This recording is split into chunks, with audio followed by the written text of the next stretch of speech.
Van de grashoek. Komt ze op een plek waar ze denkt van, had ik nou maar niet mijn goede schoenen aangetrokken. Maar dat werd ze van tevoren niet, bij onderweg. Diek en drap. En dan reed ze heel langs. En dan denkt ze bij zichzelf van, wow. Zoals cameraman Pascal net in de auto al zei, alleen het pleetje is al leuk. En dan, nieuwsgierig als wij zien, hier ze dan...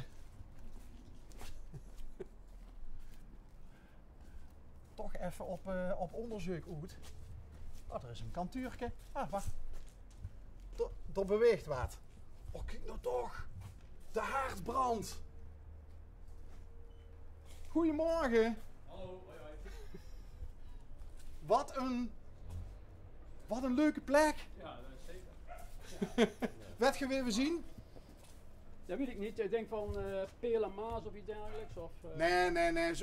Zo belangrijk zien we niet. Nee, we zien van Alien. L1 Limburg. Okay. Ja, en we zien van het programma Onderweg. Ja. Ik weet niet of je Alien kunt ontvangen. Of ik? Kent je Alien zien? Nee? Ja, natuurlijk. Ja? Ja. Nou, wij rijden door de ganse provincie. En als we ergens iets zien waarvan we denken van, daar zou wel eens een mooi verhaal aan vast kunnen zetten. Ja. Dan proberen we een gesprek aan te knopen met die mensen. En dat levert ook best leuke uitzendingen op. En brandt bij jou altijd te hard? Nee, wel altijd zaterdag in het weekend wel. Ja. In het weekend? En s'avonds, ja goed, wij zitten bijna altijd buiten. Serieus? Ja. Ook met dit weer? Ja, nou, het is niet koud hè. Totaal, nee. Nou ja, ik denk dat de meeste mensen niet... Het eerste wat ik 's morgens doe is in het badje, een ijsbad. Als het vriest. En anders is het gewoon de temperatuur van het water. Sorry? Ja, dat is toch... dat kun je toch wel? Je kent toch wel... De Iceman? Ja, die Wim Hof uit Sittard. Ja? Ja. Maar je ziet ook een soort van Iceman. Nou, probeer ik hè. Ik bedoel, daar ben ik nou pas mee begonnen, maar ik doe het wel elke dag. Dat is wel heel boeiend. En Ja. waar is het ijsbadje? Dat is moeilijk.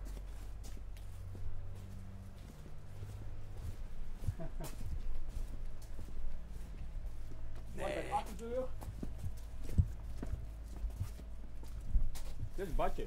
Er zit ook heel veel zout in zitten. Speciaal zout met heel veel mineralen. Want de meeste... Waar rummelt er heel veel zout in? Nee, speciaal zout is dat. Daar zitten heel veel magnesium en allerlei ionen. Dus zeg maar sporenelementen. En die gaan via de huid naar binnen. Hè. Dus heel goed.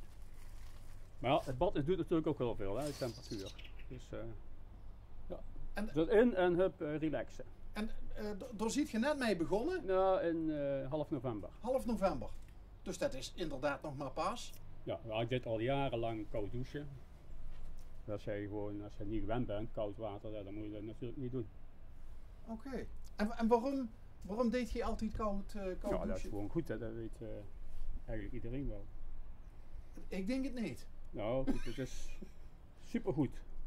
En waarom is het goed? Ja, voor je lichaam, hè. Dus, het lichaam krijgt een schok krijgt het. En dan moet het op instellen. En hoe snel went dat?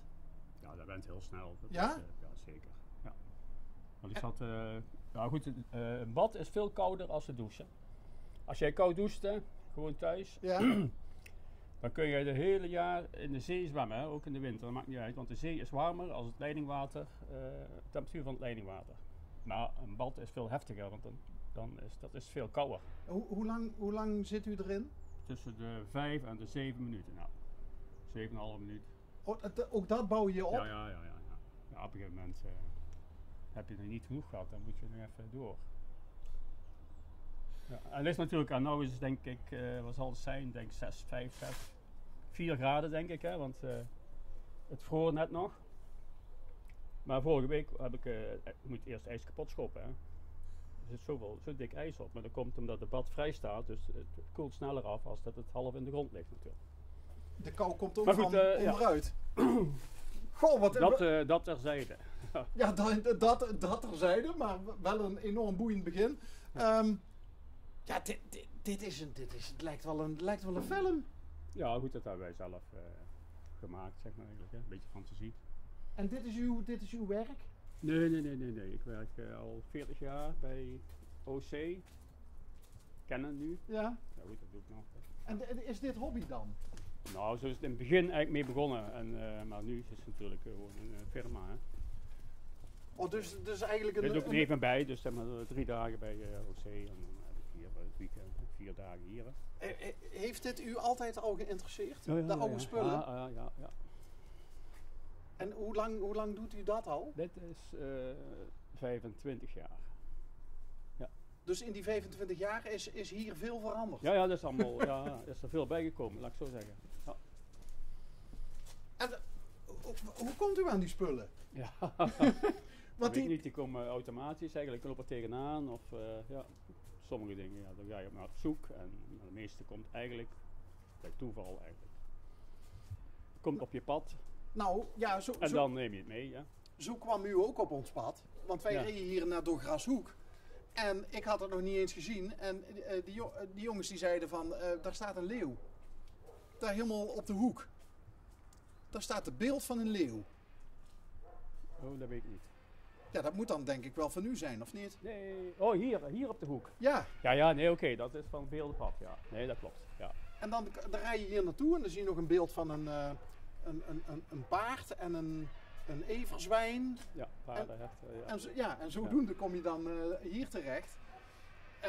Maar anders waren we hier nooit gekomen. Goed, het staat, is 2 hectare, het staat helemaal vol, hè. Ja. Is dit een plek die altijd in handen is geweest van uw familie? Nee, want ik ben hier komen wonen. Hè. Toen was dit een heel klein boerderijtje. We hebben toen afgebroken, opgebouwd. Hier. Dit was een varkenshok, dat hebben we ook wat aangepast. Ja. En inmiddels is het een...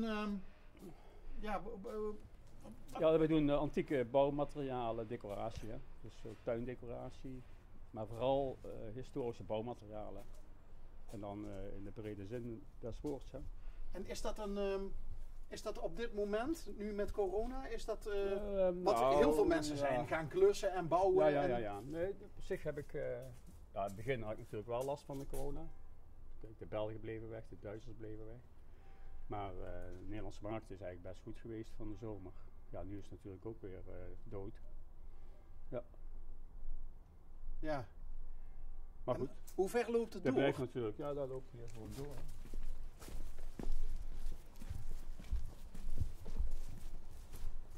En alles is te koop? Alles, ja. Ik heb heel veel vazen, tuindecoratie, zeg maar, beelden, boeddha's. En ik maar denken dat wij Nederlanders... Dat is heel breed. Dat wij Nederlanders bekend stonden om kijken en niet kopen. Krijgt u ook veel kijkers die niet kopen? Natuurlijk zijn er veel kijkers, maar de meeste mensen kopen toch iets. Hè, want ik heb van heel grote dingen tot heel kleine dingen. Oh, dus het hoeft niet per se meteen heel veel geld te kosten? Nee. Maar goed, we kunnen hier ook nog even kijken. Hier binnen hebben we al heel veel kleine dingetjes. Was dit de oude varkensstal, zei u? Dit was de varkenshok, ja. Het varkenshok. Kijk, we hebben ook kleine dingen, kleine edelstenen, mineralen, fossielen. Dus dat is eigenlijk ook... Maar bent u dan niet ook altijd op pad om te speuren naar... Altijd, ja. Vakanties ook altijd, goed. Ja, je speurt niet, je komt het gewoon tegen. Hè. Of je ziet het. Ik bedoel, wat andere mensen niet zien, zie ik wel. Hè. Ja, er zijn heel veel spullen die hier liggen, weten mensen ook niet wat ze mee moeten doen. Dan moet je echt opbouwen. Maar bent u door de jaren heen dan ook een beetje historisch slimmer geworden? Altijd geweest. Nee, altijd geweest? Ja, dat was ik in mijn jeugd al. Ik las altijd alle boeken, geschiedenis, archeologie, noem maar op. En dan weet je op een gegeven moment wel, u kent uw pappenheimers, om het zo maar eens te zeggen. Ja. Lijkt me, het is een hobby, maar het is werk. Maar het is een passie. Het is een passie, ja. Het is voor mij geen werk. Ik bedoel, nee. Want ik zie, wat staat er nou? Een shamanenkelk. Ja, dat zijn hele oude, Wat is bijvoorbeeld het verhaal dat bij een shamanenkelk past? Nou, dat wordt gebruikt bij rituelen, zeg maar, van,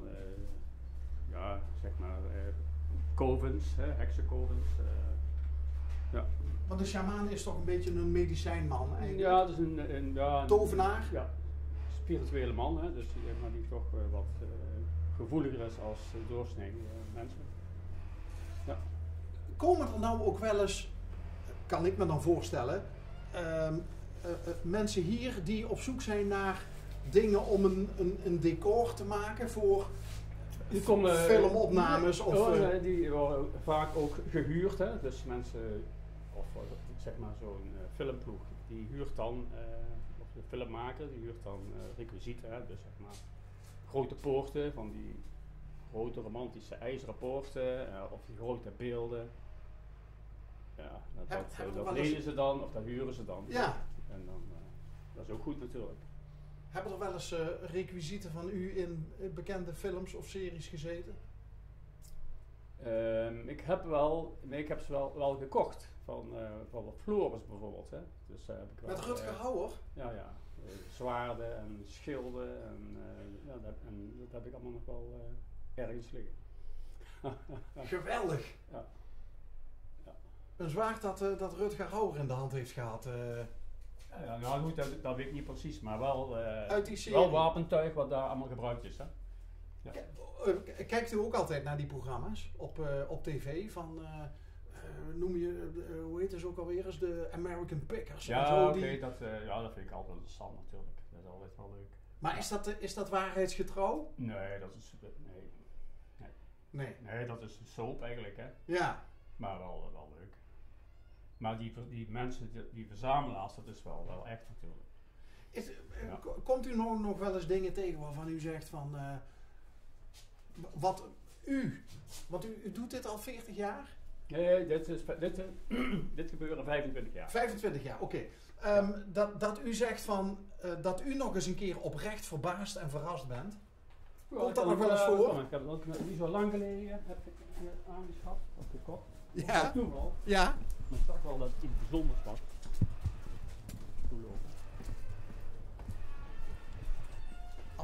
Als uitsmijter van deze... Oh, dit is ongelooflijk.